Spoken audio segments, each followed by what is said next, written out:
തക്കാളി തൈ ഇത്ര വലിപ്പമാകുമ്പോൾ ചെയ്യേണ്ട വളങ്ങളാണ് ഞാൻ ഇതിന് ചേർത്ത് കൊടുത്തിട്ടുണ്ട്. ഇതിലിപ്പം ഓൾറെഡി ഞാൻ വളം ഇപ്പോൾ ചേർത്ത് കൊടുത്തു.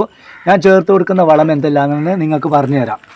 അതായത് ഇത് വേപ്പും പിണ്ണാക്ക് പൊടിച്ചതാണ്.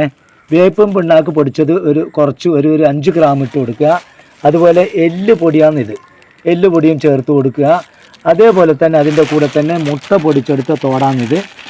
അപ്പോൾ മുട്ട തോടും ചേർത്ത് കൊടുക്കുക. അപ്പോൾ അത് ചേർക്കുന്നതിന് മുമ്പ് ചേർത്തതിന് ശേഷം മണ്ണ് ചെറുതായിട്ട് ഇതേപോലെ നമ്മൾ ഇളക്കി ചേർത്ത് കൊടുക്കുക. അതിൻ്റെ കൂടെ ഞാൻ കരിയില ഒക്കെ ഇട്ടിട്ടുണ്ട്. അതാണ് നേരത്തെ ഇട്ട് കൊടുത്ത കരിയിലാണ്.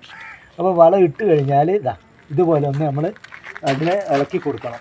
അപ്പോൾ ഞാൻ എൻ്റെ ഇപ്പം നിലവിലുള്ള തക്കാളി പറിച്ച് ഒഴിയുമ്പോഴേക്കും വീണ്ടും ഒരു തക്കാളി തൈ വളർത്തിയെടുക്കാൻ വേണ്ടി അതിന് ജൂനിയറായിട്ട് വെച്ചതാണിത്. ഇത്തരം ജൈവ വളങ്ങൾ ചേർത്ത് കൊടുത്താൽ ഇതുപോലെ നിറച്ചും കായ് കിട്ടും. കണ്ടോ, നിറച്ചും കായുണ്ട്. ഓരോ തൈയിലും കുലകുത്തി കായ്ക്കാൻ മാത്രം ഒരു വളം നിങ്ങൾ ചേർത്ത് കൊടുത്താൽ മതി.